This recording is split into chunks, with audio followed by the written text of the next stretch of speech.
Hey everybody, it's Sam here. Thank you for watching. So today I've got another requests video. This one here has been requested by Steph. She sent me a link to a card that was on Split Coast Stampers, and it was by a lady called Clownmom, or Mum, and she said that she saw it in a magazine. So this is, I've gone from the picture and this is how I've made it. So you can see here you've got your stair step on the side, and as you open it you have that lovely diamond detail. Now you can use any shape on here. All folds, stands perfectly well on its own, and this one will fold down into a 6x6 envelope. But once you see how I do this, you can make it any size you want, and you can follow any of the kind of stepper cards and then, you know, do this kind of detailing on the front. You've got your space on the back there to write your message. It can be as flat as you want. I've got dimension on mine, but you know, just stick it straight down, and then it's obviously going to be less bulky. But it's just a lovely style and easy for the recipient to know what to do with this as well. So let's get started. So I'm using the Watercolour Spring paper pad. This is the one that I used for this one as well. I'm down to the last bit. I think I used the last sheet and then the rest of the toppers and scraps. So I'm going to go for this bright yellow for this one. So you want a piece of 11 by 6. So I've made it so that you don't need your 12 by 12. And if you've got A4 or letter size, you'll be able to make this one. So 11 by 6, along the 11-inch side, you're going to score at 3, 6, 7.5, 9, and 10.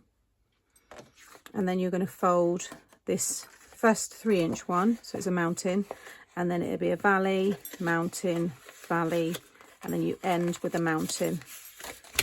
And you've got that stepper or stair step fold.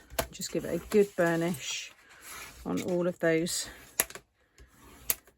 pieces. So just start with the 3-inch mountain and then do valley, mountain, valley, mountain. Okay, and there you've got the base of the card. And then I've got these 3 pieces here for the diamond shape. But like I said, you could have these in a square orientation. Kind of looks like the triple easel card that I shared quite a while ago. You could have something like that and then decorate these little bits. You could have ovals, stars. I think that'd look nice for Christmas cards, hearts for Valentine's. Lots you can do with this one.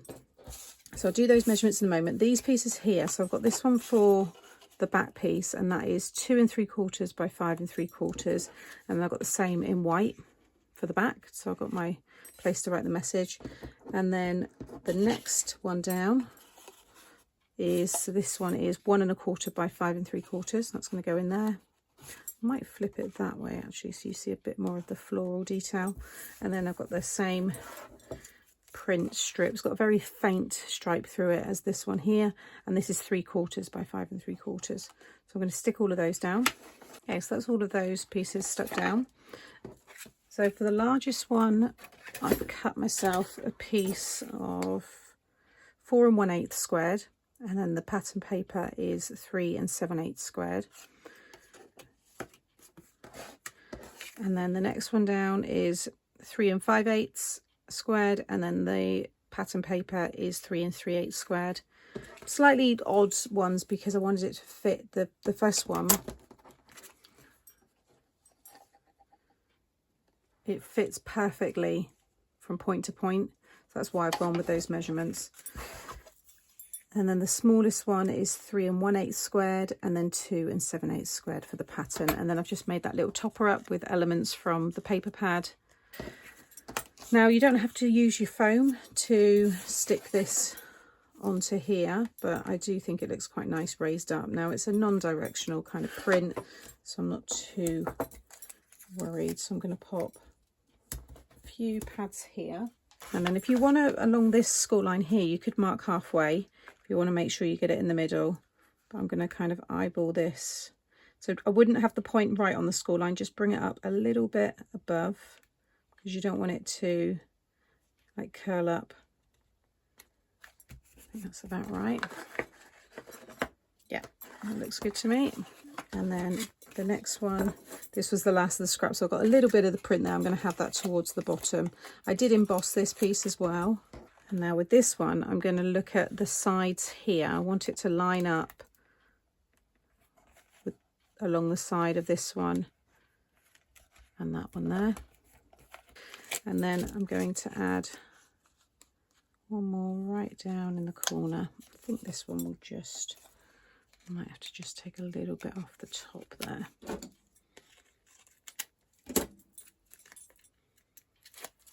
And again with this one, just focus on the sides here so they all lay nicely on top of each other. I think it looks really, really nice. It's such a quick style, especially if you're not using any kind of stamped images or any colouring. If you've just got toppers and things like I've used, it's a really quick card to put together. So there you have it. So Steph, I hope you like my take on the, I'm going to call it the Diamond Stair Stepper card. I think it's a great style, and I think it's a really good one for beginners as well, and it just shows off those pattern papers beautifully. So if I just hold it this way so you can see it a bit better, there you go. So thank you as always for watching. I always link everything that I've used in the description box below the video, so just click the more and you'll see everything there. There'll also be links to all my other social channels as well, and popping up now I'll have some other stepper cards because you might want to watch those next. And if you've enjoyed today and you're not subscribed to the channel, click the picture of me and then you'll be able to subscribe, and if you hit the notification bell you won't miss out on any future videos. Take care and I'll see you all again soon. Bye.